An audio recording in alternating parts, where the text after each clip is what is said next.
So, I welcome you all for today's class for BA 5th semester, paper 2, monetary economics students.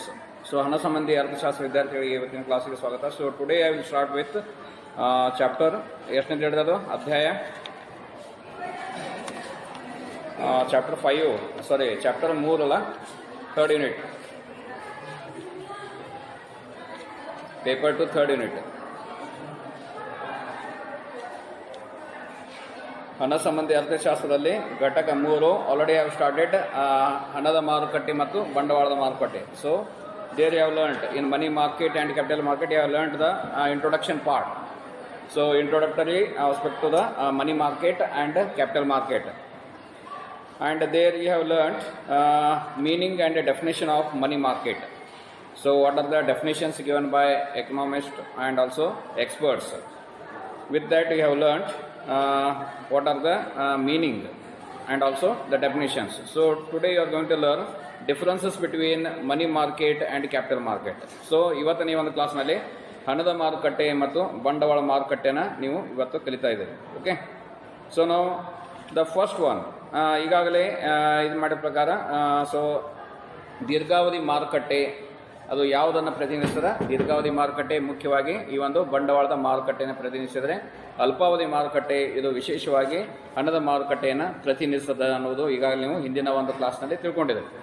So ಈಗ ಅಲ್ಪಾವಧಿ ಸಾಲದ ವ್ಯವಹಾರಗಳನ್ನು ಮಾಡತಕ್ಕಂತಹ ಮಾರುಕಟ್ಟೆ ಯಾವುದು ಅಂದರೆ ಅದು ಹಣದ ಮಾರುಕಟ್ಟೆಯಾಗಿದೆ. ಅದೇ ರೀತಿಯಾಗಿ ದೀರ್ಘಾವಧಿ ಸಾಲದ ವ್ಯವಹಾರಗಳನ್ನು ಮಾಡತಕ್ಕಂಥ ಮಾರುಕಟ್ಟೆ ಈ ಒಂದು ಬಂಡವಾಳದ ಮಾರುಕಟ್ಟೆ ಅಂತ ಹೇಳ್ಬೋದು. ಸೊ ಈಗ ಮತ್ತೊಂದು ಮುಖ್ಯವಾದಂತಹ ಒಂದು ಇದರಲ್ಲಿ ನೋಡ್ಬೋದು. ಸೊ ಇನ್ವೆಸ್ಟ್ಮೆಂಟ್ ಅಂದರೆ ಇಲ್ಲಿ you may find in money market that is a investment transactions. Okay, so ಇಲ್ಲಿ ವಿನಿಯೋಜಕಗಳಲ್ಲಿ ಹೂಡಿಕೆಗಳಲ್ಲಿ ಒಂದು ವ್ಯವಹಾರಗಳು ನಡೆದರೆ, ಬಂಡವಾಳ ಮಾರುಕಟ್ಟೆಯಲ್ಲಿ ಏನು ನಡೀತದೆ? ಸೊ ಬಂಡವಾಳ ಮಾರುಕಟ್ಟೆಯಲ್ಲಿ ಷೇರುಗಳಲ್ಲಿ ವ್ಯವಹಾರ ನಡೀತದೆ. So transactions in shares and also the debentures. Okay, ಅಂದರೆ ಸಾಲ ಪತ್ರಗಳಲ್ಲಿ, ಷೇರು ಪತ್ರಗಳಲ್ಲಿ ಎಲ್ಲಿ ವ್ಯವಹಾರ ನಡೀತದೆ? ದೀರ್ಘಾವಧಿಯ ಮಾರುಕಟ್ಟೆಯಲ್ಲಿ ನಡೀತದೆ. ಆದರೆ ಹಣದ ಮಾರುಕಟ್ಟೆಯಲ್ಲಿ ವಿನಿಯೋಜಕಗಳಲ್ಲಿ. ಸೊ ಈ ಒಂದು ಮಾರುಕಟ್ಟೆನ ಅಂದರೆ ಈ ರೀತಿಯಾಗಿ ವ್ಯತ್ಯಾಸೀಕರಿಸಬಹುದು. ಅದೇ ರೀತಿಯಾಗಿ ಥರ್ಡ್ ಒನ್, ಸೊ ಇದು money market that is related to 6 months, that is borrowing of loans and also the whatever the procedure is there, so that is for a period of 6 months, whereas in the capital market you may find 6 months and above and also for the long period. ಅಂದರೆ 6 ತಿಂಗಳ ಮೇಲ್ಪಟ್ಟು ಮತ್ತು ಅತಿ ದೀರ್ಘಾವಧಿಯ ಒಂದು ಸಾಲ ನೀಡಿಕೆ ವ್ಯವಹಾರಗಳನ್ನು ಪ್ರತಿನಿಧಿಸತಕ್ಕಂಥ ಮಾರುಕಟ್ಟೆ ಯಾವುದು? ಬಂಡವಾಳ ಮಾರುಕಟ್ಟೆ. ಆದರೆ ಅಲ್ಪಾವಧಿ ಮಾರುಕಟ್ಟೆ that is related to only for a period of less than 6 months. 6 ತಿಂಗಳಿಗಿಂತ ಕಡಿಮೆ ವ್ಯವಹಾರಗಳನ್ನು ನಡೆಸತಕ್ಕಂತಹ ಒಂದು ಮಾರುಕಟ್ಟೆ ಈ ಒಂದು ಹಣದ ಮಾರುಕಟ್ಟೆಯಾಗಿದೆ ಅಂತ ಹೇಳ್ಬೋದು. And what are the institutions include in money market? So ಇಲ್ಲಿ ಹಣದ ಮಾರುಕಟ್ಟೆಯಲ್ಲಿ ಯಾವ ರೀತಿಯ ಸಂಸ್ಥೆಗಳನ್ನು ನೋಡ್ತಾ ಇದ್ದೀವಿ? ಸೊ ಇರ್ the best example is commercial banks. ವಾಣಿಜ್ಯ ಬ್ಯಾಂಕ್ಗಳನ್ನು ಪ್ರತಿನಿಧಿಸತಕ್ಕಂಥದ್ದು ಯಾವುದು? ಈ ಒಂದು ಹಣದ ಮಾರುಕಟ್ಟೆಯನ್ನು ಪ್ರತಿನಿಧಿಸ್ತದೆ ಅಂತ ಹೇಳ್ಬೋದು. Where as in capital market you may find the share markets. Share ಮಾರುಕಟ್ಟೆಗಳನ್ನ ಎಲ್ಲಿ ನೋಡ್ತೀವಿ? ಬಂಡವಾಳದ ಮಾರುಕಟ್ಟೆಯಲ್ಲಿ ನೋಡ್ತೀವಿ. ಆದರೆ ಹಣದ ಮಾರುಕಟ್ಟೆಯಲ್ಲಿ ನೋಡ್ತೀವಿ ವಾಣಿಜ್ಯ ಬ್ಯಾಂಕ್ಗಳನ್ನು ನಾವಲ್ಲಿ ನೋಡ್ತೀವಿ. ಅಂದರೆ ಹಣದ ವ್ಯವಹಾರಗಳು ಮಾಡ್ತಕ್ಕಂಥ ಸಂಸ್ಥೆಗಳನ್ನು ಅಲ್ಲಿ ನೋಡಬಹುದು. ಅದೇ ರೀತಿಯಾಗಿ ಅಲ್ಪಾವಧಿಯ ಸಾಲದ ಸಾಧನಗಳ ಮೂಲಕ ಇಲ್ಲಿ ವ್ಯವಹಾರಗಳು ಎಲ್ಲಿ ನಡೀತಾವ? ಹಣದ ಮಾರುಕಟ್ಟೆಯಲ್ಲಿ ನಡೆದರೆ ದೀರ್ಘಾವಧಿಯಲ್ಲಿ ದೀರ್ಘ ಸಾಲದ ಸಾಧನಗಳ ಮೂಲಕ ವ್ಯವಹಾರಗಳನ್ನು ನಾವು ಗಮನಿಸಬಹುದು. So these are all the differences between money market and capital market. ಇವು ಏನು ಹಣದ ಮಾರುಕಟ್ಟೆ ಮತ್ತು ಬಂಡವಾಳದ ಮಾರುಕಟ್ಟೆಗಳ ನಡುವಿನ ಒಂದು ವ್ಯತ್ಯಾಸಗಳನ್ನು ನಾವು ಇಲ್ಲಿ ತಿಳ್ಕೊಂಡ್ವಿ. ಸೊ ಈಗ ನೋಡ್ಬೋದು, ನಾವು I will move on to the next point, that is what are the constituents of money market. ಹಣದ ಮಾರುಕಟ್ಟೆಯ ಅಂಗಗಳನ್ನು ಈಗ ನಾವು ತಿಳ್ಕೊಂಡು, what are the components or constituents of the money market. ಹಣದ ಮಾರುಕಟ್ಟೆಯಲ್ಲಿ ಯಾವ ರೀತಿಯ ಒಂದು ಅಂಗಗಳು ಬರ್ತಾವೆ, ಅಥವಾ what are the types of money markets. So ಈಗ ಹಣದ ಮಾರುಕಟ್ಟೆಯಲ್ಲಿ ಯಾವ ರೀತಿಯ ಪ್ರಕಾರಗಳನ್ನು ನೀವು ನೋಡ್ಬೋದು, ಅಥವಾ ಯಾವ ರೀತಿಯ ಹಣದ ಮಾರುಕಟ್ಟೆಗಳನ್ನು ನೋಡ್ಬೋದು.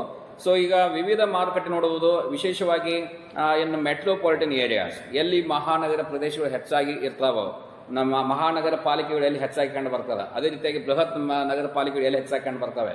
ಅದೇ ರೀತಿಯಾಗಿ ಬಿಗ್ ಕ್ಯಾಪಿಟಲ್ ಸಿಟೀಸ್ ಅಂದರೆ ರಾಜ್ಯದ ರಾಜಧಾನಿಗಳ ಪ್ರದೇಶಗಳಲ್ಲಿರ್ಬೋದು. ಅದೇ ರೀತಿಯಾಗಿ ರಾಷ್ಟ್ರ ಮಟ್ಟದಲ್ಲಿ, ಅಂತಾರಾಷ್ಟ್ರೀಯ ಮಟ್ಟದಲ್ಲಿ ಇರ್ತಕ್ಕಂಥ ಮಹಾನಗರ ಪ್ರದೇಶಗಳಲ್ಲಿ ಇಂತಹ ಮಾರುಕಟ್ಟೆಗಳು ಹೆಚ್ಚಾಗಿ ಅಸ್ತಿತ್ವದಲ್ಲಿರುವುದನ್ನು ನೋಡ್ತೀವಿ. So there you may find money market, with that also you may find capital market. ಬಂಡವಾಳದ ಮಾರುಕಟ್ಟೆಗಳು, ಕಚೇರಿಗಳು ಮತ್ತು ಅಲ್ಲಿ ನಡೀತಕ್ಕಂಥ ವ್ಯವಹಾರಗಳು ಇಂತಹ ಪ್ರದೇಶಗಳಲ್ಲಿ ಹೆಚ್ಚಾಗಿ ನಮಗೆ ಕಂಡು ಬರ್ತದೆ ಅಂತ ಹೇಳ್ಬೋದು.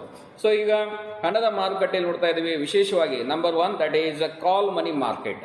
ಮೊದಲನೆಯ ಒಂದು ಅಂಗ ಇಲ್ಲಿ ಬರ್ತಕ್ಕಂಥದ್ದು ಕರೆ ಹಣದ ಮಾರುಕಟ್ಟೆ. ಹಣದ ಮಾರುಕಟ್ಟೆಯ ಮೊದಲನೆಯ ಒಂದು ಪ್ರಮುಖವಾದಂತಹ ಅಂಗ ಕರೆ ಹಣದ ಮಾರುಕಟ್ಟೆ. And the second one is bill market. ಕನ್ನಡದಲ್ಲಿ ಇದಕ್ಕೆ ಹುಂಡಿ ಮಾರುಕಟ್ಟೆ ಅಂತ ಕರೆಯಲಾಗ್ತದೆ. ಮೊದಲನೇದೇನು ಕಾಲ್ ಮನಿ ಮಾರ್ಕೆಟ್ ಅಂದ್ರೆ ಕರೆ ಹಣದ ಮಾರುಕಟ್ಟೆ, ಎರಡನೇದು ಬಿಲ್ ಮಾರ್ಕೆಟ್ ಹುಂಡಿ ಮಾರುಕಟ್ಟೆ.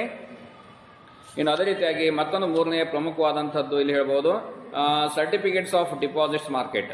ಠೇವಣಿಗಳ ಮಾನ್ಯತಾ ಪತ್ರಗಳ ಮಾರುಕಟ್ಟೆ.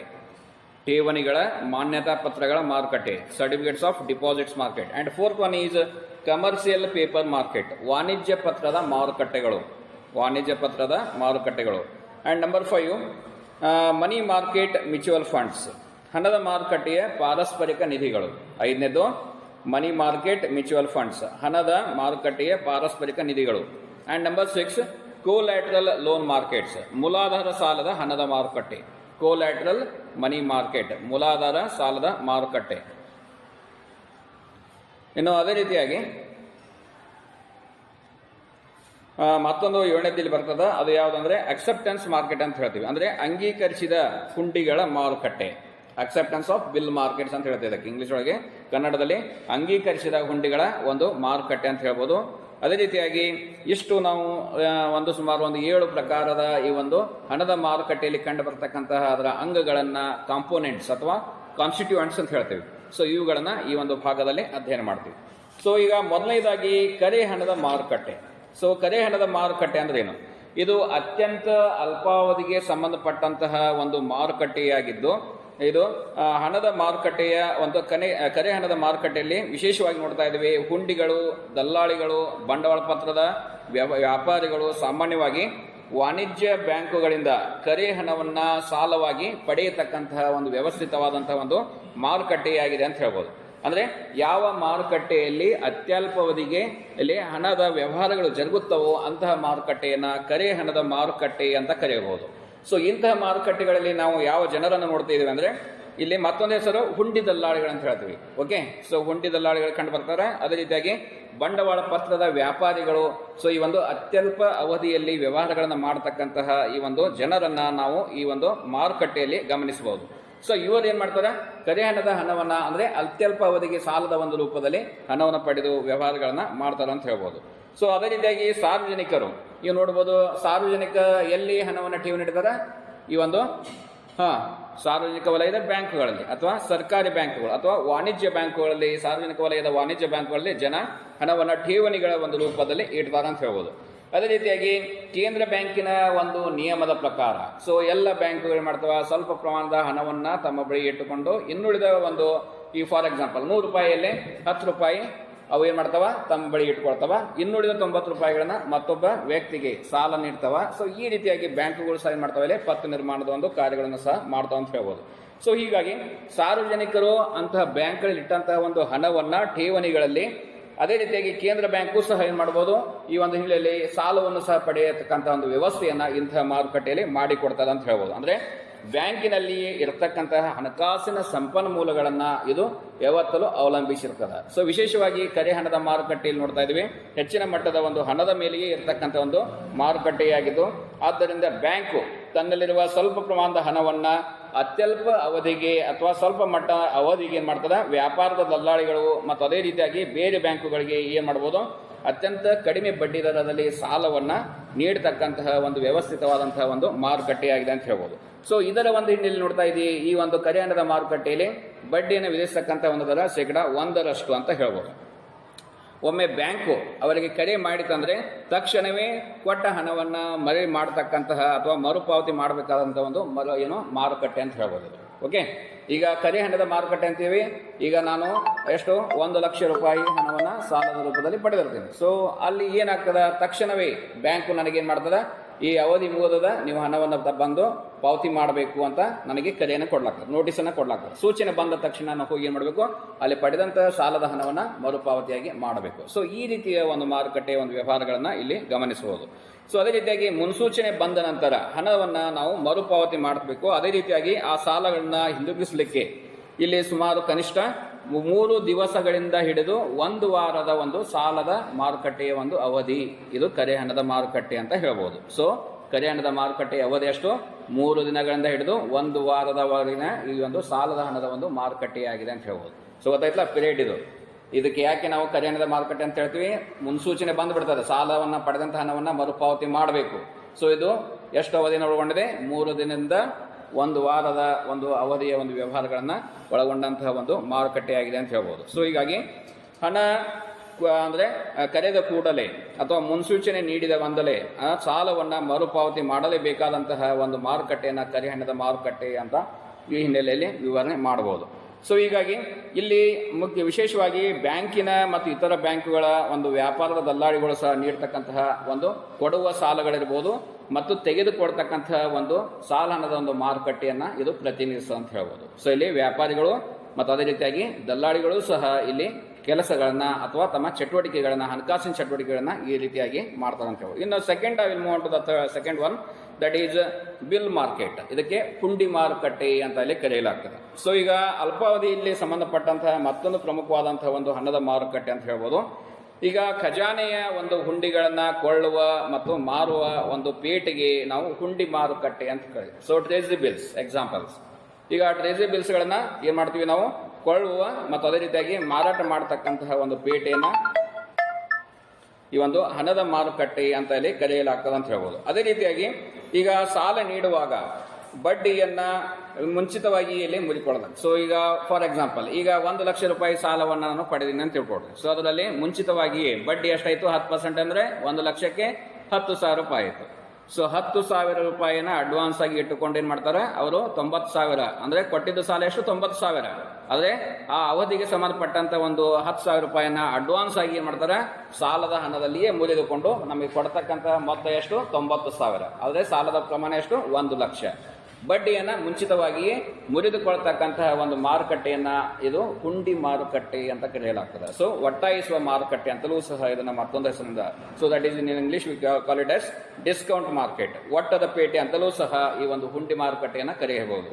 ಸೊ ಅದೇ ರೀತಿಯಾಗಿ ಇಲ್ಲಿ ವಿಶೇಷವಾಗಿ ನೋಡ್ತಾ ಇದ್ದೀವಿ 2 ಭಾಗಗಳನ್ನು ಮಾಡೋದು. So we can classify bill market into 2 types. What are those? Number 1, ಇಲ್ಲಿ ವಾಣಿಜ್ಯ ಹುಂಡಿಯ ಮಾರುಕಟ್ಟೆ ಅಂತ ಹೇಳ್ತೀವಿ, ಅಂದ್ರೆ commercial bill market. And the second one is treasury bill market. ಎರಡನೇದು ಖಜಾನೆ ಹುಂಡಿಯ ಒಂದು ಮಾರುಕಟ್ಟೆ, ಒಂದನೇದು ವಾಣಿಜ್ಯ ಹುಂಡಿಯ ಮಾರುಕಟ್ಟೆ ಅಂತ ಹೇಳ್ಬೋದು.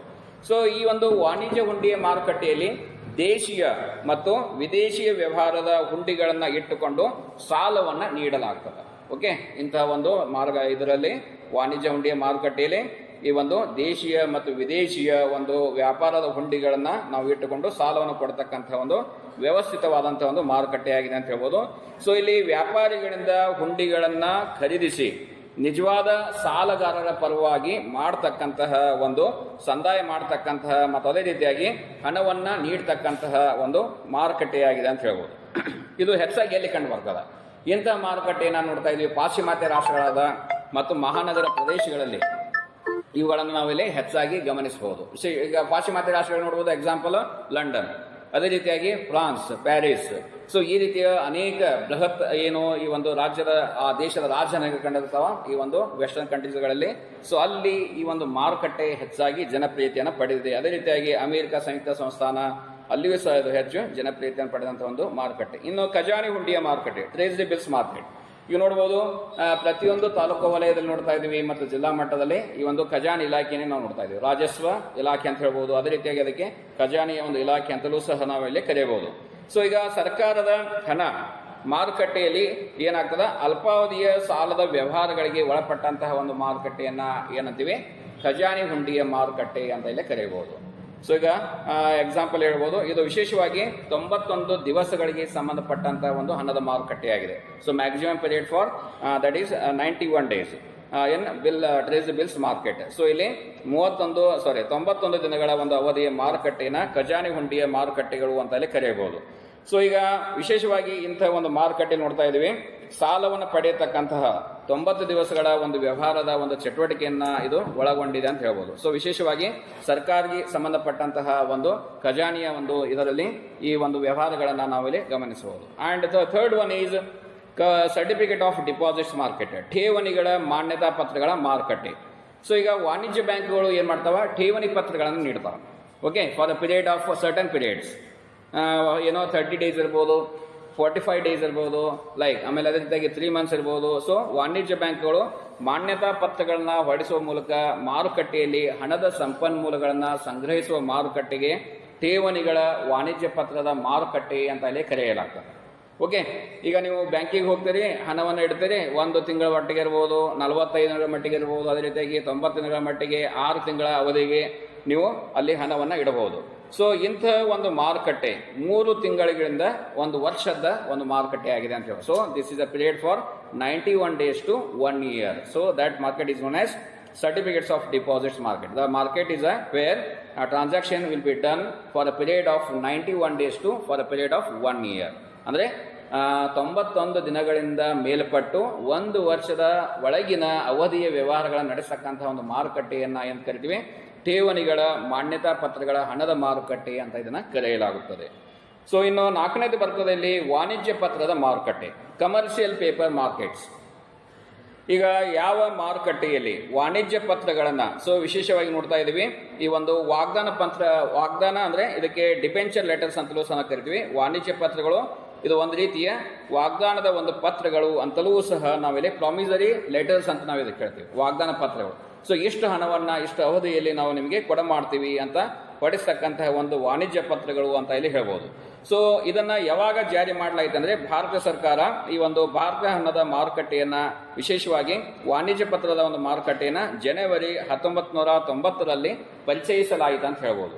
ಸೊ 5 ಕೋಟಿ ರೂಪಾಯಿಗಳಿಗಿಂತ ಕಡಿಮೆ ದುಡಿಯತಕ್ಕಂತಹ ಬಂಡವಾಳವನ್ನು ಹೊಂದಿರತಕ್ಕಂತಹ ಒಂದು ಅನುಸೂಚಿತ ಈ ಒಂದು ಕಂಪನಿ ಅಂದರೆ ಲಿಸ್ಟೆಡ್ ಕಂಪನಿ ಈ ರೀತಿಯ ಒಂದು ವಾಣಿಜ್ಯ ಪತ್ರಗಳನ್ನು ಹೊರಡಿಸುವ ಒಂದು ಅಧಿಕಾರವನ್ನ ನಮ್ಮ ಭಾರತೀಯ ಹಣಕಾಸು ಪ್ರಾಧಿಕಾರ ನೀಡಿದೆ ಅಂತ ಹೇಳ್ಬೋದು. ಸೊ ಹೀಗಾಗಿ ಇಲ್ಲಿ ಪರಿಪಕ್ವತೆಯ ಒಂದು ಅವಧಿ ಸುಮಾರು ಎಷ್ಟು 3 ರಿಂದ 6 ತಿಂಗಳ ಹಣದ ಮಾರುಕಟ್ಟೆಯಾಗಿದೆ ಅಂತ ಹೇಳ್ಬೋದು.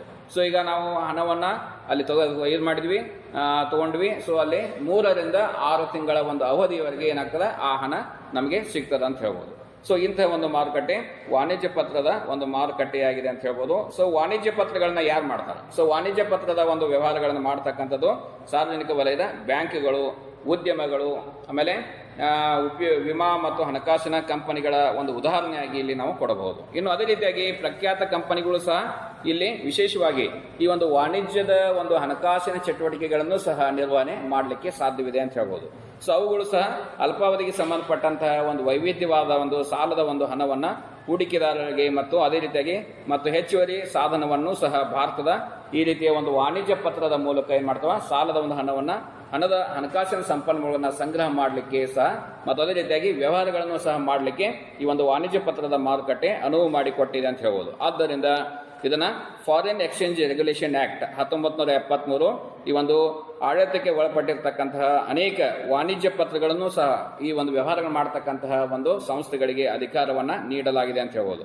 ಸೊ ಈಗ ಭಾರತೀಯ ರಿಸರ್ವ್ ಬ್ಯಾಂಕ್ 1997-98ರಲ್ಲಿ ವಾಣಿಜ್ಯ ಪತ್ರಗಳ ಮಾರಾಟಕ್ಕೆ ಸಂಬಂಧಿಸಿದಂತೆ ಅನೇಕ ರೀತಿಯ ಕೆಲವೊಂದು ಮಾರ್ಗಸೂಚನೆಗಳನ್ನು ಕೊಡ್ತಾ ಇದೆ ಮತ್ತು ಈಗಲೂ ಸಹ ಅಲ್ಲಿ ಅನೇಕ ರೀತಿಯ ಮಾರ್ಪಾಡುಗಳನ್ನ, ತಿದ್ದುಪಡಿಗಳನ್ನ ಸೊ ಇಂತಹ ಒಂದು ವಾಣಿಜ್ಯ ಪತ್ರದ ಮಾರುಕಟ್ಟೆಯಲ್ಲಿ ಅಥವಾ ಈ ಒಂದು ಹಣದ ಮಾರುಕಟ್ಟೆಯಲ್ಲಿ ನಾವಿಲ್ಲಿ ಗಮನಿಸಬಹುದು. ಸೊ ಈಗ ವಿಶೇಷವಾಗಿ ಹೇಳ್ತಾ ಇದ್ದೀವಿ, ಕೆಲವೊಂದು ಅಂಶಗಳನ್ನು ಹೇಳ್ಬೋದು.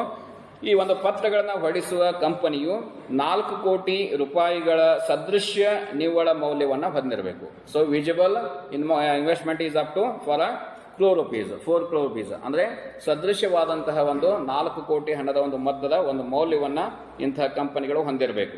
ಅದೇ ರೀತಿಯಾಗಿ ಕಂಪನಿಯ ನಿಧಿ ಆಧಾರಿತ ದುಡಿಯುವ ಬಂಡವಾಳ 4 ಕೋಟಿ ರೂಪಾಯಿಗಳಿಗಿಂತ ಕಡಿಮೆ ಇರಬಾರದು. So working capital is not exceeding 4 crores ಅಂದರೆ 4 ಕೋಟಿ ರೂಪಾಯಿಗಿಂತ ಅಲ್ಲಿ ದುಡಿಯುವ ಬಂಡವಾಳ ಕಡಿಮೆ ಇರಬಾರದು. ಇನ್ನು ಅದೇ ರೀತಿಯಾಗಿ ಕಂಪನಿಯ ದುಡಿಯುವ ಬಂಡವಾಳ ಮಿತಿಯು 75% ವಾಣಿಜ್ಯ ಪತ್ರಗಳನ್ನ ಹೊರಡಿಸಲಿಕ್ಕೆ ಇಲ್ಲಿ ಪರ್ಮಿಷನ್ ಇದೆ, ಅಂದ್ರೆ ಅನುಮತಿಯನ್ನು ನೀಡಲಾಗ್ತದೆ. ಸೊ ಇಲ್ಲಿ ದುಡಿಯುವ ಬಂಡವಾಳ ಎಷ್ಟಿದೆ? 4 ಕೋಟಿ. ಅಂದ್ರೆ so the 75% of that, so we can do the transaction. So 75% ವರೆಗೆ ಅಲ್ಲಿ ವ್ಯವಹಾರಗಳನ್ನು ಮಾಡಲಿಕ್ಕೆ ಇಂಥ ಒಂದು ಸಂಸ್ಥೆಯಲ್ಲಿ ಸಾಧ್ಯವಿದೆ ಅಂತ ಹೇಳ್ಬೋದು. ಸೊ ಈ ರೀತಿಯಾಗಿ ಅನೇಕ ರೀತಿಯ ಒಂದು ವಾಣಿಜ್ಯ ಪತ್ರದ ಮಾರುಕಟ್ಟೆಯಲ್ಲಿ ಸುಧಾರಿತವಾದಂತಹ ತಿದ್ದುಪಡಿಗಳನ್ನ, ಮಾರ್ಗಸೂಚಿಗಳನ್ನ ನಾವು ಇಲ್ಲಿ ಗಮನಿಸಬಹುದು. ಇನ್ನು next I will move on to the fifth one. 5ನೇದಕ್ಕೆ ಬರ್ತಾ ಇದ್ದೀನಿ. ಹಣದ ಮಾರುಕಟ್ಟೆಯ ಪಾರಸ್ಪರಿಕ ನಿಧಿಗಳು, money market mutual funds. So ಈಗ ಇಲ್ಲಿ ಮಾಡತಕ್ಕಂತಹ ಉದಾಹರಣೆಗಳನ್ನು ಯಾವ ಕೊಡಬಹುದು? ವಾಣಿಜ್ಯ ಬ್ಯಾಂಕ್ಗಳನ್ನ ಇಲ್ಲಿ ಉದಾಹರಣೆಯಾಗಿ ಹೆಸರಿಸಬಹುದು. ಅದೇ ರೀತಿಯಾಗಿ ಸಾರ್ವಜನಿಕ ಹಣಕಾಸಿನ ಸಂಸ್ಥೆಗಳು, public financial institution, and also we can give the examples like private financial institution. ಅದೇ ರೀತಿಯಾಗಿ ಖಾಸಗಿ ಹಣಕಾಸಿನ ಸಂಸ್ಥೆಗಳು, ಇವುಗಳು ಏನ್ ಮಾಡ್ತಾವ?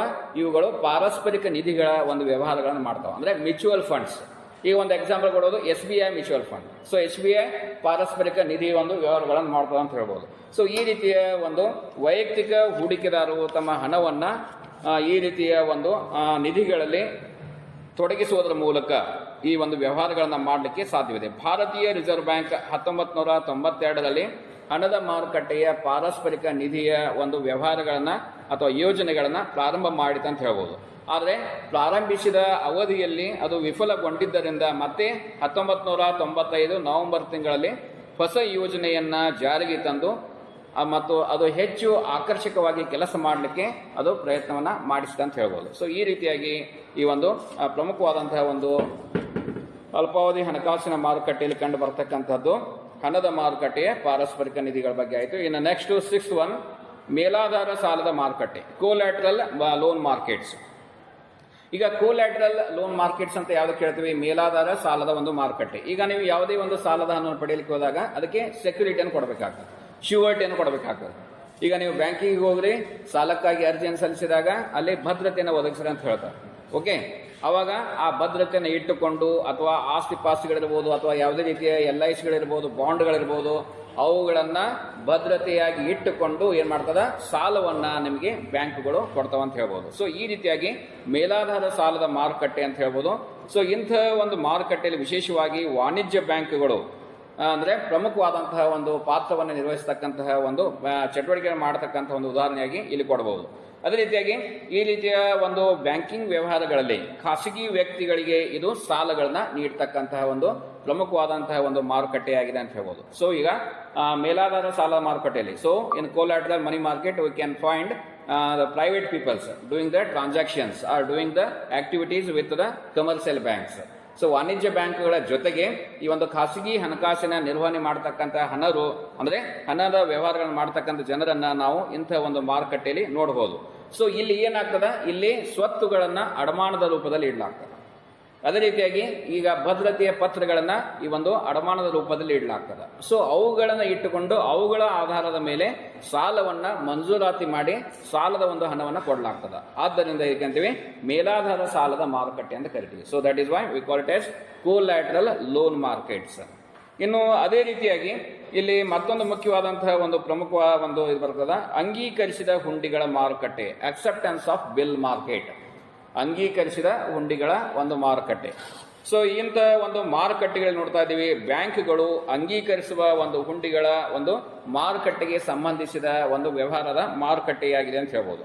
ಸೊ ಇಂತಹ ಒಂದು ಮಾರುಕಟ್ಟೆಯಲ್ಲಿ ಒಂದು ಉದ್ಯಮ ಸಂಸ್ಥೆ ಬ್ಯಾಂಕಿನ ಹುಂಡಿಯನ್ನ ತೆಗೆದು ಅಂಗೀಕಾರಕ್ಕಾಗಿ ಬ್ಯಾಂಕಿಗೆ ನೀಡುತ್ತದೆ ಅಂತ ಹೇಳ್ಬೋದು. ಒಂದು ಎಕ್ಸಾಂಪಲ್ ಕೊಡ್ಬೋದು.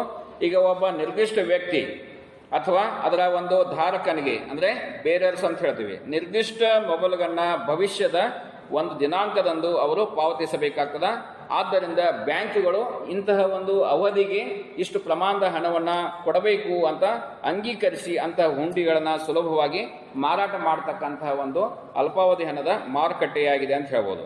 ಸೊ ಇಂತಹ ಮಾರುಕಟ್ಟೆಯಲ್ಲಿ ನೋಡ್ತಾ ಇದ್ದೀವಿ, ಬ್ಯಾಂಕ್ಗಳು ಕೊಡತಕ್ಕಂತಹ ಸಾಲದ ಮೇಲೆ ಅಡ್ವಾನ್ಸ್ ಆಗಿ ಅಂದ್ರೆ ಮುಂಗಡದ ಒಂದು ರೀತಿಯಲ್ಲಿ ಬಡ್ಡಿಯನ್ನ ಮುರಿದುಕೊಂಡು ಇನ್ನುಳಿದ ಹಣವನ್ನ ಸಾಲದ ರೂಪದಲ್ಲಿ ಕೊಡ್ತದ. ಸೊ ಈಗಾಗಲೇ ಹೇಳಿದ್ದೀನಿ, 1 ಲಕ್ಷ ರೂಪಾಯಿದಲ್ಲಿ 10,000 ರೂಪಾಯಿನ ಇಟ್ಕೊಳ್ಳೋದು, 90,000 ರೂಪಾಯಿನ ಕೊಡೋದು. ಆದ್ರೆ ಆ ಪಡೆದಂತ ಸಾಲ ಮಾಡ್ತಕ್ಕಂಥ ವ್ಯಕ್ತಿ ಸಂಪೂರ್ಣವಾಗಿ ಮೊಬೈಲ್ನ ತೀರಿಸಬೇಕಾಗ್ತದೆ, ಅಸಲನ್ನ ತೀರಿಸಬೇಕು. ಆದ್ರೆ ಬಡ್ಡಿಯನ್ನ ಮುಂಚಿತವಾಗಿಯೇ ಒಟ್ಟಾಯಿಸಿಕೊಂಡು ಅಂತ ಹೇಳ್ತೇವೆ, ಅಂದ್ರೆ ಕಟ್ ಮಾಡಿಕೊಂಡು ಏನ್ ಮಾಡ್ಲಾಗ್ತದ ಆ ರೀತಿಯ ಒಂದು ಸಾಲವನ್ನು. ಆದ್ದರಿಂದ ಇಂಥ ಒಂದು ಬಿಲ್ಗಳನ್ನು ಒಪ್ಪಿಕೊಂಡು ವ್ಯವಹಾರ ಮಾಡತಕ್ಕಂತಹ ಒಂದು ಮಾರುಕಟ್ಟೆಯನ್ನು ಅಂಗೀಕರಿಸಿದ ಹುಂಡಿಗಳ ಮಾರುಕಟ್ಟೆ ಅಂತ ಕರೆಯಬಹುದು. ಸೊ ಈ ರೀತಿಯಾಗಿ ಒಟ್ಟು 7 ಅಂಗ ಮಾರುಕಟ್ಟೆಗಳನ್ನು ಅಥವಾ ಕಾನ್ಸ್ಟಿಟ್ಯೂಂಟ್ ಮಾರ್ಕೆಟ್ಗಳನ್ನು ನಾವು ಎಲ್ಲಿ ಕಾಣ್ಬೋದು, ಈ ಒಂದು ಅಲ್ಪಾವಧಿ ಹಣದ ಮಾರುಕಟ್ಟೆಯಲ್ಲಿ ಕಾಣಬಹುದು. ಸೊ ನಾವು I will move on to the next point. What are the importance of money markets? ಹಣದ ಮಾರುಕಟ್ಟೆಯ ಪ್ರಾಮುಖ್ಯತೆಗಳೇನು? So here the first one is growth of industry and commerce. ಕೈಗಾರಿಕಾ ಮತ್ತು ವಾಣಿಜ್ಯದ ಬೆಳವಣಿಗೆಗೆ ಕಾರಣವಾಗಿದೆ. So money market is cost for the growth of industry and commerce. ಕೈಗಾರಿಕಾ ಮತ್ತು ವಾಣಿಜ್ಯದ ಬೆಳವಣಿಗೆಗೆ ಇದು ಕಾರಣವಾಗಿದೆ ಅಂತ ಹೇಳಿ ಹೇಳ್ಬೋದು. ಸೊ ಯಾವ ರೀತಿಯಾಗಿ ಕೈಗಾರಿಕಾ ಅಭಿವೃದ್ಧಿಗೆ ಮತ್ತು ವಾಣಿಜ್ಯ ಬ್ಯಾಂಕುಗಳ ಒಂದು ವಿಸ್ತರಣೆಗೆ ಬೃಹತ್ ಮೊತ್ತದ ಒಂದು ಹಣಕಾಸಿನ ಒಂದು ಅವಶ್ಯಕತೆಯನ್ನ ಪೂರೈಕೆ ಮಾಡತಕ್ಕಂತಹ ಒಂದು ಪ್ರಮುಖವಾದಂತಹ ಒಂದು ಹಣದ ಮಾರುಕಟ್ಟೆ ಆಗಿದೆ ಅಂತ. ಅಂಡ್ ದ ಸೆಕೆಂಡ್ ಒನ್, ಎರಡನೇದು ಬರ್ಕೊಡ್ರಿ, ಡೆವಲಪ್ಮೆಂಟ್ ಆಫ್ ಕಮರ್ಷಿಯಲ್ ಬ್ಯಾಂಕ್ಸ್. ವಾಣಿಜ್ಯ ಬ್ಯಾಂಕುಗಳ ಬೆಳವಣಿಗೆಯಲ್ಲಿ ಒಂದೇದು ಯಾವ್ದು ಹೇಳ್ರಿ? ಕೈಗಾರಿಕೆ ಮತ್ತು ವಾಣಿಜ್ಯದ ಬೆಳವಣಿಗೆಗೆ ಈ ಒಂದು ಹಣದ ಮಾರುಕಟ್ಟೆಯ ಒಂದು ಪ್ರಾಮುಖ್ಯತೆಯನ್ನು ಗಮನಿಸಬಹುದು. ಅದೇ ರೀತಿಯಾಗಿ ಎರಡನೇದು, ವಾಣಿಜ್ಯ ಬ್ಯಾಂಕುಗಳ ಬೆಳವಣಿಗೆಗೂ ಸಹ ಇದು ಕಾರಣವಾಗಿದೆ, development of commercial banks. So ಎಲ್ಲಿ ಹಣದ ಮಾರುಕಟ್ಟೆ ಇರ್ತದೋ ಅಲ್ಲಿ ವಾಣಿಜ್ಯ ಮಾರುಕಟ್ಟೆಗಳು ಬೃಹದಾಕಾರದ ಒಂದು ಇದರಲ್ಲಿ ಬೆಳೀತಾವ ಮತ್ತು ಅಲ್ಲಿ ವ್ಯವಹಾರಗಳು ಅಗಣಿತವಾದಂತಹ ಒಂದು ಮಟ್ಟದಲ್ಲಿ ನಡೀತಾವ ಅಂತ ಹೇಳ್ಬೋದು. ಸೊ ಈಗ ವಾಣಿಜ್ಯ ಬ್ಯಾಂಕ್ಗಳು ವಿಶೇಷವಾಗಿ ಅಲ್ಪಾವಧಿಯ ಒಂದು ವ್ಯವಹಾರಗಳನ್ನು ಮಾಡತಕ್ಕಂತಹ ಪ್ರಮುಖವಾದಂತಹ ಒಂದು ಪಾತ್ರವನ್ನು ವಹಿಸ್ತಕ್ಕಂತಹ ಒಂದು ಮಾರುಕಟ್ಟೆಯಾಗಿದೆ. ಆದ್ದರಿಂದ ಇವು ಪೂರಕವಾಗಿ ವಾಣಿಜ್ಯ ಬ್ಯಾಂಕ್ಗಳಿಗೆ ಏನ್ ಮಾಡ್ತಾವ, ಸಹಾಯವನ್ನು ಮಾಡತಕ್ಕಂತಹ ಒಂದು ಹಣಕಾಸಿನ ಮಾರುಕಟ್ಟೆ ಅಂತ ಹೇಳ್ಬೋದು. ಸೊ ಅದರ ಒಂದು ಪ್ರಾಮುಖ್ಯತೆಯನ್ನು ಈಗ ನಾವು ನೋಡ್ತಾ ಇದ್ದೀವಿ. ಹಣದ ಮಾರುಕಟ್ಟೆ ಎಲ್ಲ ಕಡೆ ಅದು ವ್ಯಾಪಿಸಿಕೊಂಡಿದೆ ಅಂತ ಹೇಳ್ಬೋದು. ಇನ್ನು ಅದೇ ರೀತಿಯಾಗಿ ಮೂರನೇದು, ಕೇಂದ್ರ ಬ್ಯಾಂಕಿನ ಯಶಸ್ವಿ ಕಾರ್ಯಾಚರಣೆ. ಕೇಂದ್ರ ಬ್ಯಾಂಕಿನ ಯಶಸ್ವಿ ಕಾರ್ಯಾಚರಣೆ, successful working of central bank. So ಈಗ ಹಣದ ಮಾರುಕಟ್ಟೆ ಅಸ್ತಿತ್ವ ಕೇಂದ್ರ ಬ್ಯಾಂಕಿನ ಯಶಸ್ವಿಯ ಒಂದು ಕಾರ್ಯಾಚರಣೆಗೆ ಒಂದು ಪ್ರಮುಖವಾದಂತಹ ಕನ್ನಡಿಯಾಗಿದೆ ಅಂತ ಹೇಳ್ಬೋದು. ಸೊ ಎಲ್ಲಿ ಕೇಂದ್ರ ಬ್ಯಾಂಕು ಇಂತಹ ಒಂದು ವ್ಯವಹಾರಗಳನ್ನು ಮಾಡಲಿಕ್ಕೆ ಹೆಚ್ಚಿನ ಮಟ್ಟದಲ್ಲಿ ಪ್ರೋತ್ಸಾಹವನ್ನು ಕೊಡ್ತದ, ಅಂತಹ ಸಂದರ್ಭದಲ್ಲಿ ಕೇಂದ್ರ ಬ್ಯಾಂಕು ಸಹ ಯಶಸ್ವಿಯಾದಂತಹ ಒಂದು ಕಾರ್ಯಾಚರಣೆ ಮಾಡಲಿಕ್ಕೆ ಮತ್ತು ಹಣದ ಮಾರುಕಟ್ಟೆಯ ಒಂದು ಪಾತ್ರ ಇರಬಹುದು. ಅದೇ ರೀತಿಯಾಗಿ ಅಲ್ಲಿ ಪ್ರಚಲಿತ ಇರತಕ್ಕಂತಹ ಅನೇಕ ಬಡ್ಡಿಯ ದರಗಳನ್ನು ಆಧಾರವಾಗಿಟ್ಟುಕೊಂಡು ಕೇಂದ್ರ ಬ್ಯಾಂಕ್ ಏನ್ ಮಾಡ್ತದ, ಹಣದ ಮಾರುಕಟ್ಟೆಗೆ ಸಂಬಂಧಪಟ್ಟಂತಹ ಒಂದು ಹಣ ಸಂಬಂಧಿ ನೀತಿಗಳನ್ನು ರೂಪಿಸಿ ಅವುಗಳ ಮೂಲಕ ಹಣದ ಮಾರುಕಟ್ಟೆ ಕೇಂದ್ರ ಬ್ಯಾಂಕಿನ ಒಂದು ಮಾರ್ಗದರ್ಶಿ ಮತ್ತು ಅದೇ ರೀತಿಯಾಗಿ ಅವುಗಳ ಒಂದು ಸೂತ್ರಗಳನ್ನು ಅಳವಡಿಸಿಕೊಂಡು ಈ ಒಂದು ಹಣದ ಮಾರುಕಟ್ಟೆ ಅದು ಬೆಳವಣಿಗೆಯನ್ನು ಹೊಂದ್ತಾ ಇದೆ ಅಂತ ಹೇಳ್ಬೋದು. ಆದ್ದರಿಂದ ಕೇಂದ್ರ ಬ್ಯಾಂಕಿನ ಯಶಸ್ವಿ ಕಾರ್ಯಾಚರಣೆಯಲ್ಲಿ ಹಣದ ಮಾರುಕಟ್ಟೆಯ ಪಾತ್ರ ಮುಖ್ಯವಾಗಿದೆ ಅಂತ ಹೇಳ್ಬೋದು. ಇನ್ನು ನಾಲ್ಕನೇದು, ಸರ್ಕಾರಕ್ಕೆ ಹಣಕಾಸಿನ ಪೂರೈಕೆಯನ್ನ ಮಾಡುತ್ತಿದೆ. ಸರ್ಕಾರಕ್ಕೆ ಹಣಕಾಸಿನ ಪೂರೈಕೆಯನ್ನು ಸಹ ಮಾಡುತ್ತಿದೆ. Supply of finance to the government. ಈಗ ಹಣದ ಮಾರುಕಟ್ಟೆ ಸರ್ಕಾರಕ್ಕೆ ಹಣಕಾಸಿನ ನೆರವಿನ ಒಂದು ಮುಖ್ಯ ಮೂಲವಾಗಿದೆ ಅಂತ ಹೇಳ್ಬೋದು. ಈಗ ಖಜಾನೆ ಹುಂಡಿಗಳನ್ನ ಆಧಾರವಾಗಿಟ್ಟುಕೊಂಡು ಸರ್ಕಾರ ಅದಕ್ಕೆ ಖಜಾನೆ ಹುಂಡಿಗಳ ಸಾಲಗಳನ್ನು ಪಡೆಯಲಿಕ್ಕೆ ಸರ್ಕಾರಕ್ಕೆ ಅಲ್ಪಾವಧಿಯ ಸಾಲ ಸಂಪನ್ಮೂಲಗಳನ್ನು ಒದಗಿಸಲಿಕ್ಕೆ ಇದು ಸಹಕಾರಿಯಾಗಿದೆ ಅಂತ ಹೇಳ್ಬೋದು. ಆದ್ದರಿಂದ ಅಲ್ಪಾವಧಿಯ ಬಂಡವಾಳದ ಈಡೇರಿಕೆಗೆ ಅಲ್ಲದೆ ಕೆಲವು ಸಂದರ್ಭಗಳಲ್ಲಿ ದೀರ್ಘಾವಧಿಯ ಸಾಲ ಪತ್ರಗಳನ್ನು ಮಾರಾಟ ಮಾಡಿ ಸಹ ಸರ್ಕಾರಕ್ಕೆ ಸಾಲದ ಒಂದು ಹಣವನ್ನು ಪೂರೈಸಲಿಕ್ಕೆ ಹಣದ ಮಾರುಕಟ್ಟೆಯು ಸಹ ಸಹಕಾರಿಯನ್ನ ಆಗಿದೆ ಅಂತ ಹೇಳಿ, ಅಂದ್ರೆ ಸಹಕಾರವಾದಂತಹ ಒಂದು ಕೆಲಸವನ್ನು ಸಹ ಇದು ಮಾಡದ ಅಂತ ಹೇಳ್ಬೋದು. ಸೊ ಈ ರೀತಿಯ ಹಣದ ಮಾರುಕಟ್ಟೆ ದಿನೇ ದಿನೇ ಆಗ್ತದೆ ಪ್ರಾಬಲ್ಯದಿಂದ ಬೆಳೀತಾ ಇದೆ ಅಂತ ಹೇಳ್ಬೋದು. ಸೊ ಇದಕ್ಕೆ ಮುಖ್ಯವಾದಂತಹ ಕಾರಣ ಎಲ್ಲ ನಗರೀಕರಣದ ಒಂದು ವ್ಯವಸ್ಥೆ ಮತ್ತು ಅದೇ ರೀತಿಯಾಗಿ ಈ ಒಂದು ಅಲ್ಪಾವಧಿಯ ಒಂದು ಬೇಡಿಕೆಗಳು ಹೆಚ್ಚಿನ ಮಟ್ಟದಲ್ಲಿ ಮಾರುಕಟ್ಟೆಯಲ್ಲಿ ಆಗುತ್ತಿರುವುದರಿಂದ ಅಲ್ಪಾವಧಿಯ ಉದ್ದೇಶಗಳನ್ನು ಈಡೇರಿಸಿಕೊಳ್ಳುವ ಸಲುವಾಗಿ ಏನಾಗ್ತಾ ಇದೆ, ಹಣದ ಮಾರುಕಟ್ಟೆ ದಿನೇ ದಿನೇ ಬೆಳೀತಾ ಇದೆ ಅಂತ ಹೇಳ್ಬೋದು. ಆದರೆ ಹೆಚ್ಚಾಗಿ ಇಂತಹ ಮಾರುಕಟ್ಟೆ ಎಲ್ಲಿ ಕಂಡು ಬರ್ತಾವೆ ಅಂದ್ರೆ ಅಭಿವೃದ್ಧಿ ಹೊಂದಿದಂತಹ ದೇಶಗಳಲ್ಲಿ, ಬಂಡವಾಳಶಾಹಿ ದೇಶಗಳಲ್ಲಿ ಇಂತಹ ಮಾರುಕಟ್ಟೆಗಳು ಹೆಚ್ಚಿನ ಒಂದು ಜನಪ್ರಿಯತೆಯನ್ನು ಹೊಂದಿದ್ದಾವೆ. ಅದೇ ರೀತಿಯಾಗಿ ಭಾರತದ ಒಂದು ಅಭಿವೃದ್ಧಿಶೀಲ ದೇಶ ಮತ್ತು ಅನಭಿವೃದ್ಧಿ ದೇಶಗಳಲ್ಲಿ ಸಹ ಈಗ ಇವು ಬೆಳೀತಾ ಇದ್ದಾವೆ ಅಂತ ಹೇಳ್ಬೋದು. ಸೊ ಇದಿಷ್ಟು ಈ ಒಂದು ಹಣದ ಮಾರುಕಟ್ಟೆಯ ಒಂದು ಪ್ರಮುಖವಾದಂತಹ ಒಂದು ಉಪಯೋಗಗಳನ್ನು ತಿಳ್ಕೊಂಡ್ರಿ. ಸೊ ನಾವು next I will move on to the last point, right on. ಅಭಿವೃದ್ಧಿ ಹೊಂದಿದ ಹಣದ ಮಾರುಕಟ್ಟೆಯ ಲಕ್ಷಣಗಳು ಇಸ್ ವೆರಿ ವೆರಿ ಇಂಪಾರ್ಟೆಂಟ್. ಅಭಿವೃದ್ಧಿ ಹೊಂದಿದ ಹಣದ ಮಾರುಕಟ್ಟೆಯ ಲಕ್ಷಣಗಳು. Characteristics of developed money market. ಅಭಿವೃದ್ಧಿ ಹೊಂದಿದ ಹಣದ ಮಾರುಕಟ್ಟೆಯ ಲಕ್ಷಣಗಳು. Characteristics of developed money market. ಈಗ ಅಭಿವೃದ್ಧಿ ಹೊಂದಿದ ಹಣದ ಮಾರುಕಟ್ಟೆ ಎಲ್ಲಿ ಅಸ್ತಿತ್ವದಲ್ಲಿ ಇರ್ತದೋ ಆ ದೇಶದಲ್ಲಿ ಆರ್ಥಿಕ ಅಭಿವೃದ್ಧಿ ಅತಿ ಕ್ಷಿಪ್ರವಾಗಿ ಬೆಳೀತದ ಅಂತ ಹೇಳ್ಬೋದು. ಸೊ ಹೀಗಾಗಿ ಈ ಒಂದು ಸಾಲ ನೀಡಿಕೆಯ ಮತ್ತು ಹಣದ ರವಾನೆ ಮತ್ತು ಅಲ್ಪಾವಧಿಯ ಬೇಡಿಕೆಯ ಉದ್ದೇಶಗಳನ್ನ ಈಡೇರಿಸಲಿಕ್ಕೆ ವಿಶೇಷವಾಗಿ ಈ ಒಂದು ಅಭಿವೃದ್ಧಿ ಹೊಂದಿದ ಹಣದ ಮಾರುಕಟ್ಟೆಯ ಲಕ್ಷಣವಾಗಿ ಹಣದ ಮಾರುಕಟ್ಟೆ ಹೊರಹೊಮ್ಮಿದೆ ಅಂತ ಹೇಳ್ಬೋದು. ಸೊ ಹೀಗಾಗಿ ಇಂತಹ ಮಾರುಕಟ್ಟೆಗಳು ವಿಶೇಷವಾಗಿ ಇಂಗ್ಲೆಂಡ್, ಅಭಿವೃದ್ಧಿ ಹೊಂದಿದಂತಹ ದೇಶಗಳಾದ ಇಂಗ್ಲೆಂಡ್, ಅಮೆರಿಕ ಮತ್ತು ಪಾಶ್ಚಿಮಾತ್ಯ ರಾಷ್ಟ್ರಗಳಲ್ಲಿ ಇವುಗಳನ್ನು ನಾವು ಹೆಚ್ಚಾಗಿ ಗಮನಿಸಬಹುದು. ಇನ್ನು ಇಲ್ಲಿ ಇದರ ಲಕ್ಷಣಗಳನ್ನು ಹೇಳಬೇಕಂದ್ರೆ, ಒಂದನೇದು ಸುವ್ಯವಸ್ಥಿತವಾದಂತಹ ವಾಣಿಜ್ಯ ಬ್ಯಾಂಕು ವ್ಯವಸ್ಥೆಯಾಗಿದೆ. ಒಂದನೇದು ಸುವ್ಯವಸ್ಥಿತವಾದ ವಾಣಿಜ್ಯ ಬ್ಯಾಂಕು ವ್ಯವಸ್ಥೆ, well organised commercial banking system. ಅಭಿವೃದ್ಧಿ ಹೊಂದಿದ ಹಣದ ಮಾರುಕಟ್ಟೆಯ ಲಕ್ಷಣಗಳಲ್ಲಿ ಮೊದಲನೇದು ಯಾವ್ದು ಬರ್ತದ? The first one is well organised commercial banking system. ಸುವ್ಯವಸ್ಥಿತವಾದಂತಹ ವಾಣಿಜ್ಯ ಬ್ಯಾಂಕು ವ್ಯವಸ್ಥೆ. ಈಗ ಸುವ್ಯವಸ್ಥಿತವಾದಂತಹ ವಾಣಿಜ್ಯ ಬ್ಯಾಂಕು ವ್ಯವಸ್ಥೆ ಎಲ್ಲಿ ಕಂಡು ಬರ್ತದೋ ಅಂತಹ ದೇಶಗಳಲ್ಲಿ ಮತ್ತು ಅಂತಹ ಪ್ರದೇಶಗಳಲ್ಲಿ ನಾವು ಹಣದ ಮಾರುಕಟ್ಟೆ ವ್ಯವಸ್ಥಿತವಾಗಿ ಬಲಿಷ್ಠವಾಗಿ ಬೆಳೆದಂತಹ ಒಂದು ಮಾರುಕಟ್ಟೆಯನ್ನು ನಾವಿಲ್ಲಿ ನೋಡಬಹುದು. ಸೊ ಹಣದ ಮಾರುಕಟ್ಟೆ ಈ ಒಂದು ಅಲ್ಪಾವಧಿಯ ಬೇಡಿಕೆಗಳನ್ನ ಈಡೇರಿಸತಕ್ಕಂತಹ ಒಂದು ಪ್ರಮುಖವಾದಂತಹ ಒಂದು ಕೊಂಡಿಯಾಗಿದೆ ಅಂತ ಹೇಳ್ಬೋದು. ಇದು ವಾಣಿಜ್ಯ ಬ್ಯಾಂಕುಗಳೊಂದಿಗೆ ನೇರವಾಗಿ ಮತ್ತು ಕೇಂದ್ರ ಬ್ಯಾಂಕಿನೊಂದಿಗೆ ಇದು ಸಂಬಂಧವನ್ನು ಹೊಂದುವುದರಿಂದ, ಸೊ ಇದರ ವಿವಿಧ ಭಾಗಗಳಲ್ಲಿ ಇದು ಶಕ್ತಿಯಾಗಿ ಕೆಲಸ ಮಾಡುವುದರಿಂದ, ಸೊ ಅದೇ ರೀತಿಯಾಗಿ ಅನಭಿವೃದ್ಧಿ ಹಣದ ಮಾರುಕಟ್ಟೆಯಲ್ಲಿ ಸಂಘಟಿತವಾದಂತಹ ಒಂದು ವ್ಯವಸ್ಥೆಯನ್ನು ಕಲ್ಪಿಸಲಿಕ್ಕೆ ಸಹಾಯ ಮಾಡುವುದರಿಂದ ಮತ್ತು ಅಭಿವೃದ್ಧಿಶೀಲ ದೇಶಗಳಲ್ಲಿಯೂ ಸಹ ಈ ರೀತಿಯ ಒಂದು ಸುವ್ಯವಸ್ಥಿತವಾದಂತಹ ಒಂದು ವಾಣಿಜ್ಯ ಬ್ಯಾಂಕ್ಗಳ ಪ್ರಬಲವಾಗಿ ಬೆಳೆಯಲಿಕ್ಕೆ ಹಣದ ಮಾರುಕಟ್ಟೆ ಕಾರಣವಾಗಿದೆ ಅಂತ ಹೇಳ್ಬೋದು. ಸೊ ಈಗ ನಮ್ಮ ದೇಶ ನೋಡ್ತಾ ಇದ್ದೀವಿ, ವಾಣಿಜ್ಯ ಬ್ಯಾಂಕುಗಳು ಎಲ್ಲ ಪ್ರದೇಶಗಳಲ್ಲಿ ನಾವು ನೋಡ್ತಾ ಇದ್ದೀವಿ. ಕೇವಲ ನಗರ ಪಟ್ಟಣಕ್ಕೆ ಮಾತ್ರ ಸೀಮಿತಗೊಂಡಂತಹ ವಾಣಿಜ್ಯ ಬ್ಯಾಂಕ್ಗಳನ್ನ ಈಗ ನಾವೆಲ್ಲಿ ನೋಡ್ತಾ ಇದ್ದೀವಿ, ಈ ಒಂದು ಗ್ರಾಮೀಣ ಮಟ್ಟದಲ್ಲಿಯೂ ಸಹ ಅದರ ಶಾಖೆಗಳನ್ನ ಇಲ್ಲಿ ನೋಡಬಹುದು. ಸೊ ಇದಕ್ಕೆ ಮುಖ್ಯವಾದಂತಹ ಕಾರಣ ಅಲ್ಪಾವಧಿಯ ಬೇಡಿಕೆಗಳನ್ನ ಈಡೇರಿಸತಕ್ಕಂತಹ ಒಂದು ಸುವ್ಯವಸ್ಥಿತವಾದಂತಹ ಈ ಒಂದು ಮಾರುಕಟ್ಟೆಯ ಮೂಲಕ ಈ ಒಂದು ವಾಣಿಜ್ಯ ಬ್ಯಾಂಕ್ಗಳು ಬೆಳೆಯಲಿಕ್ಕೆ ಈ ಒಂದು ಹಣದ ಮಾರುಕಟ್ಟೆ ಸಹಕಾರಿಯಾಗಿದೆ ಅಂತ ಹೇಳ್ಬೋದು. ಇನ್ನು ಎರಡನೇದು ದಕ್ಷ ಕೇಂದ್ರ ಬ್ಯಾಂಕಿನ ಅಸ್ತಿತ್ವ. Existence of efficient central bank, ದಕ್ಷ ಕೇಂದ್ರ ಬ್ಯಾಂಕಿನ ಅಸ್ತಿತ್ವ. ಸೊ ಇದು ಮತ್ತೊಂದು ಮುಖ್ಯವಾದಂತಹ ಲಕ್ಷಣ ಅಂತ ಹೇಳ್ಬೋದು. ಹಣದ ಮಾರುಕಟ್ಟೆಯ ಮತ್ತೊಂದು ಮುಖ್ಯವಾದಂತಹ ಅಭಿವೃದ್ಧಿ ಹೊಂದಿದ ಈ ಒಂದು ಅರ್ಥವ್ಯವಸ್ಥೆಯಲ್ಲಿ ಕಂಡು ಬರ್ತಕ್ಕಂಥ ಹಣದ ಮಾರುಕಟ್ಟೆಯ ಮತ್ತೊಂದು ಮುಖ್ಯ ಲಕ್ಷಣ ಏನು? ಯಾವ ದೇಶ ಅಭಿವೃದ್ಧಿ ಹೊಂದಿರ್ತದೋ ಅಂತಹ ದೇಶದಲ್ಲಿ ದಕ್ಷಯುತವಾದಂತಹ ಒಂದು ವಾಣಿಜ್ಯ ಬ್ಯಾಂಕುಗಳ ಒಂದು ಅಸ್ತಿತ್ವಗಳನ್ನು ನಾವು ನೋಡ್ಬೋದು, ಅಥವಾ ಹಣಕಾಸು ಸಂಸ್ಥೆಗಳ ಅಸ್ತಿತ್ವವನ್ನು ಸಹ ನಾವಿಲ್ಲೇ ನೋಡ್ಬೋದು. ಸೊ ಇಂತಹ ಒಂದು ಅಭಿವೃದ್ಧಿ ಹೊಂದಿದಂತಹ ದೇಶಗಳಲ್ಲಿ ಸಾಲದ ಸೃಷ್ಟಿ ಹೆಚ್ಚಿನ ಮಟ್ಟದಲ್ಲಿ ಆಗ್ತದೆ ಅಂತ ಹೇಳಿ. ಸೊ ಕ್ರೆಡಿಟ್ ಕ್ರಿಯೇಷನ್ ಈಸ್ ಆಫನ್ಲಿ happening where in developed economy or developed countries. ಈಗ ಸಾಲ ಯಾಕೆ ಬೇಕು?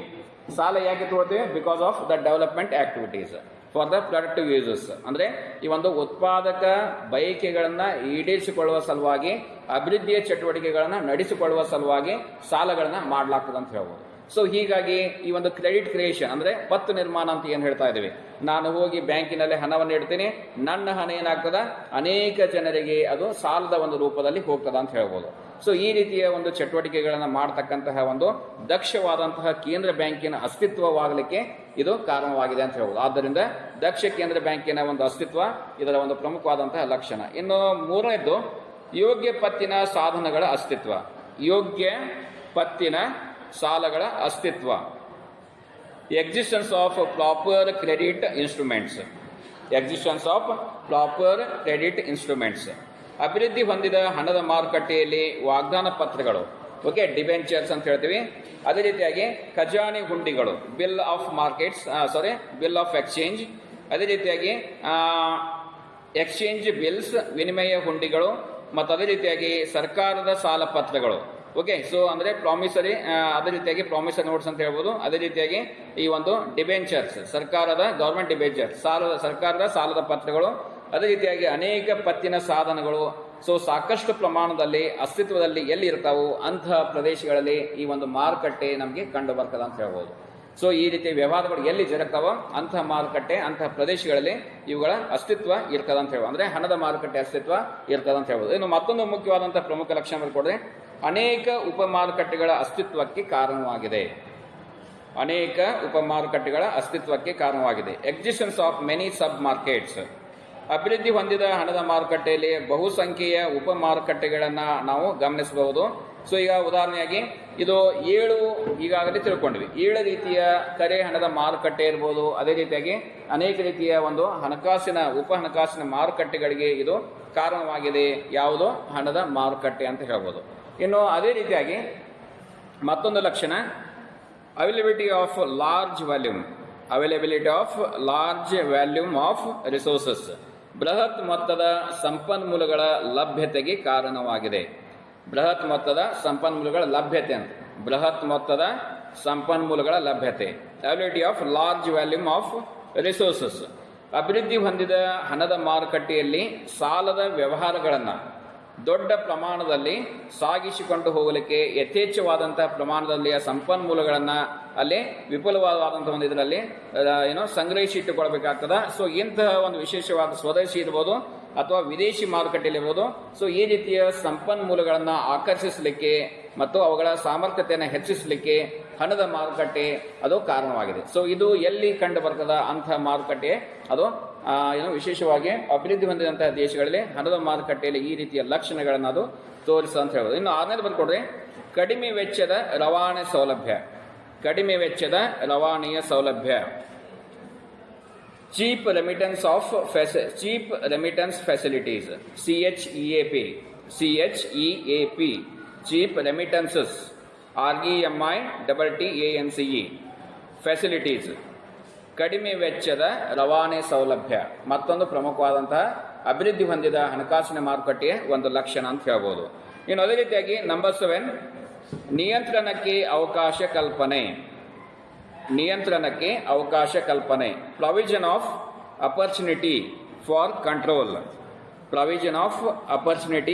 ಕಂಟ್ರೋಲ್ ಅಂದ್ರೆ ನಿಯಂತ್ರಣಕ್ಕೆ ಅವಕಾಶ ಕಲ್ಪನೆ. ಅಭಿವೃದ್ಧಿ ಹೊಂದಿದ ಒಂದು ಹಣದ ಮಾರುಕಟ್ಟೆ ಸರ್ಕಾರದ ಒಂದು ನಿಯಂತ್ರಣಕ್ಕೆ ಅನೇಕ ಯೋಗ್ಯ ಅವಕಾಶಗಳನ್ನು ಇದು ಕಲ್ಪಿಸಿಕೊಟ್ಟಿದೆ ಅಂತ ಹೇಳ್ಬೋದು. ಸೊ ಅಲ್ಲಿ ಯಾವುದೇ ರೀತಿಯ ಅಂತಾರಾಷ್ಟ್ರೀಯ ಮಟ್ಟದಲ್ಲಿರ್ಬೋದು, ರಾಷ್ಟ್ರೀಯ ಮಟ್ಟದಲ್ಲಿರ್ಬೋದು.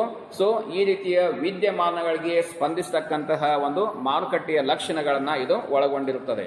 ಏನು 8ನೇದು ಬರ್ಕೊಡ್ರಿ, ಸ್ಟೆಬಿಲಿಟಿ, ಸ್ಥಿರತೆ. ಅಭಿವೃದ್ಧಿ ಹೊಂದಿದಂತಹ ದೇಶದಲ್ಲಿ ಎಲ್ಲಿ ಹಣದ ಮಾರುಕಟ್ಟೆ ಅಸ್ತಿತ್ವದಲ್ಲಿರ್ತದೋ ಅಂತಹ ದೇಶದ ಅರ್ಥವ್ಯವಸ್ಥೆಯಲ್ಲಿ ಸ್ಥಿರತೆ ಹೆಚ್ಚಾಗಿ ಕಂಡು ಬರ್ತದೆ ಅಂತ ಹೇಳ್ಬೋದು. ಹಣದ ಮಾರುಕಟ್ಟೆ ಎಲ್ಲಿ ಸದೃಢವಾಗಿ ಬೆಳೆದಿರ್ತದೋ ಅಂತಹ ದೇಶದ ಸ್ಥಿರತೆಯ ಆರ್ಥಿಕತೆಯನ್ನು ಅದು ಪ್ರತಿನಿಧಿಸುತ್ತದೆ ಮತ್ತು ಹೆಚ್ಚು ಹಣದ ವ್ಯವಹಾರಗಳನ್ನು ಮತ್ತು ಅನಿಶ್ಚಿತತೆಗಳಿಗೆ ಯಾವುದೇ ರೀತಿಯ ಮತ್ತು ಏರಿಳಿತಗಳಿಗೆ ಯಾವುದೇ ರೀತಿಯ ಅವಕಾಶವನ್ನು ಕೊಡುವುದಿಲ್ಲ. So where there is a existence of money market, so we cannot see fluctuations or also we cannot see instability in any economy. ಆದ್ದರಿಂದ ಇದು ಎಲ್ಲಿ ಕಂಡು ಬರ್ತದ ಅಲ್ಲಿ ಸ್ಥಿರತೆ ಅನ್ನುವುದು ಆರ್ಥಿಕ ವ್ಯವಸ್ಥೆಯಲ್ಲಿ ನೋಡಬಹುದು. ಇನ್ನು ಅದೇ ರೀತಿಯಾಗಿ 9ನೇ ಬರ್ಕೊಡ್ರಿ, ರಿಯಾಬಿಲಿಟಿ. REALI ABI LITY ರಿಲಯಬಿಲಿಟಿ ಅಂದ್ರೆ RELI ABI LITY ವಿಶ್ವಾಸಾರ್ಹತೆ ಅಂತ ಬರ್ಕೊಡ್ರಿ. ಅಭಿವೃದ್ಧಿ ಹೊಂದಿದ ಹಣದ ಮಾರುಕಟ್ಟೆ ಜನರ ಪ್ರೀತಿ ವಿಶ್ವಾಸವನ್ನ ಗಳಿಸಲಿಕ್ಕೆ ಯಶಸ್ವಿಯಾಗಿದೆ ಅಂತ ಹೇಳ್ಬೋದು. ಯಾಕೆ? ಜನರಿಗೆ ಯಾವುದೇ ರೀತಿಯ ನಿರ್ಭೀತಿ ಇಲ್ಲದೆ ಹಣದ ಮಾರುಕಟ್ಟೆಯಲ್ಲಿ ವ್ಯವಹಾರಗಳನ್ನು ಮಾಡಲಿಕ್ಕೆ ಇದು ಸಹಕಾರಿಯಾಗಿದೆ. ಆದ್ದರಿಂದ ಇದು ರಿಲಯಬಿಲಿಟಿ ಇನ್ ನೇಚರ್ ಅಂತ ಹೇಳ್ಬೋದು. ಸೊ ಆದ್ದರಿಂದ ಇದರ ಒಂದು ಪ್ರಮುಖವಾದಂತಹ ಲಕ್ಷಣ ಏನು? ವಿಶ್ವಾಸಾರ್ಹತೆಯ ಲಕ್ಷಣವನ್ನ ಇದು. ಅದೇ ರೀತಿಯಾಗಿ ವಾಣಿಜ್ಯ ಬ್ಯಾಂಕುಗಳು ಸಹ ಏನ್ ಮಾಡಿದಾವೆ? ಜನಪ್ರಿಯತೆಯನ್ನು ಯಾಕೆ ಹೊಂದಿದಾವೆ? ಅವು ಜನರ ವಿಶ್ವಾಸವನ್ನು ಗಳಿಸಿದ್ದಾರೆ. ಅಲ್ಲಿ ಮಾಡಿದಂತಹ ಹಣಕಾಸಿನ ಚಟುವಟಿಕೆಗಳನ್ನ ಮತ್ತು ಅದೇ ರೀತಿಯಾಗಿ ನಮ್ಮ ಹಣಕ್ಕೆ ಗ್ಯಾರಂಟಿಯನ್ನು ನಾವು ನೀಡ್ತವೆ. ಆದ್ದರಿಂದ ಇದೇ ರೀತಿಯಾಗಿ ಇದೇ ಹಿನ್ನೆಲೆಯಲ್ಲಿಯೂ ಸಹ ಈ ಒಂದು ಹಣದ ಮಾರುಕಟ್ಟೆಯಲ್ಲಿ ಈ ಲಕ್ಷಣವನ್ನ ನೋಡಬಹುದು. ಇನ್ನು ಕೊನೆಯದಾಗಿ ಚುರುಕಾದ ಸ್ಪಂದನ, ಕ್ವಿಕ್ ರಿಯಾಕ್ಷನ್. ಇದು ಮತ್ತೊಂದು ಹಣಕಾಸಿನ ಮಾರುಕಟ್ಟೆಯ ಒಂದು ಪ್ರಮುಖವಾದಂತಹ ಅಭಿವೃದ್ಧಿ ಹೊಂದಿದ ಅರ್ಥವ್ಯವಸ್ಥೆ ಕಂಡು ಬರ್ತಕ್ಕಂಥ ಒಂದು ಮುಖ್ಯವಾದಂತಹ ಲಕ್ಷಣ ಅಂತ ಹೇಳ್ಬೋದು.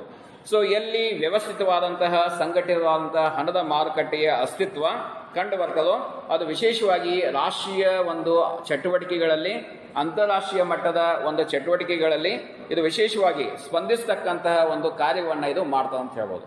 ಹಣದ ಮಾರುಕಟ್ಟೆಯಲ್ಲಿ ಇದ್ದಾಗ ಏನಾಗ್ತದೆ? ಹಣದ ಮಾರುಕಟ್ಟೆ ಅಸ್ತಿತ್ವ ಎಲ್ಲಿ ಹೆಚ್ಚಾಗಿ ಕಂಡು ಬರ್ತದ ಅಂತಹ ರಾಷ್ಟ್ರಗಳಲ್ಲಿ ಅರ್ಥವ್ಯವಸ್ಥೆ ಸದೃಢವಾಗಿ ಬೆಳೆಯಲಿಕ್ಕೆ ರಾಷ್ಟ್ರ ಮಟ್ಟದಲ್ಲಿ ಅಂತಾರಾಷ್ಟ್ರೀಯ ಮಟ್ಟದಲ್ಲಿ ಬೆಳೆಯಲಿಕ್ಕೆ ಸಹಕಾರಿಯನ್ನ ನೀಡಿದೆ ಅಂತ ಹೇಳ್ಬೋದು. ಆದ್ದರಿಂದ ಅಭಿವೃದ್ಧಿ ಹೊಂದಿದ ಹಣದ ಮಾರುಕಟ್ಟೆಯ ಈ ರೀತಿಯ ಲಕ್ಷಣಗಳನ್ನ ನಾವಿಲ್ಲಿ ಗಮನಿಸಬಹುದು. ಸೊ ಎಲ್ಲೆಲ್ಲಿ ಹಣದ ಮಾರುಕಟ್ಟೆ ಅಸ್ತಿತ್ವ ಇರ್ತದೋ ಅಂತಹ ಪ್ರದೇಶಗಳಲ್ಲಿ, ಅಂತಹ ದೇಶಗಳಲ್ಲಿ ನಾವು ಅಭಿವೃದ್ಧಿ ಹೊಂದಿದ ಅರ್ಥವ್ಯವಸ್ಥೆಯನ್ನ ಕಾಣಬಹುದು. ಸೊ ಈ ರೀತಿಯ ಲಕ್ಷಣಗಳನ್ನ ಅಭಿವೃದ್ಧಿ ಹೊಂದಿದ ಹಣದ ಮಾರುಕಟ್ಟೆ ಒಳಗೊಂಡಿದೆ. ಇನ್ನು ಮುಂದಿನ ಕ್ಲಾಸ್ನಲ್ಲಿ ಏನ್ ಹೇಳ್ತೀನಿ, ಹೆಡ್ಡಿಂಗ್ ಬರ್ಕೊಡ್ರಿ, ಕ್ಯಾಪಿಟಲ್ ಮಾರ್ಕೆಟ್, ಬಂಡವಾಳ ಮಾರುಕಟ್ಟೆ. ಸೊ ಇಲ್ಲಿಗೆ ಹಣದ ಮಾರುಕಟ್ಟೆ ಕಂಪ್ಲೀಟ್ ಮುಗೀತು. So next I will move on to the second part of third unit. Okay, ಮೂರನೇ ಘಟ್ಟದಲ್ಲಿ ಬರ್ತಕ್ಕಂಥದ್ದು ಎರಡನೇ ಪಾರ್ಟು. ಹಣದ ಮಾರುಕಟ್ಟೆ ಮುಗೀತು, ಬಂಡವಾಳ ಮಾರುಕಟ್ಟೆನ ಮುಂದಿನ ಕ್ಲಾಸ್ನಲ್ಲಿ ಹೇಳ್ತೀನಿ. ಸೊ ನಾವು I will end the class.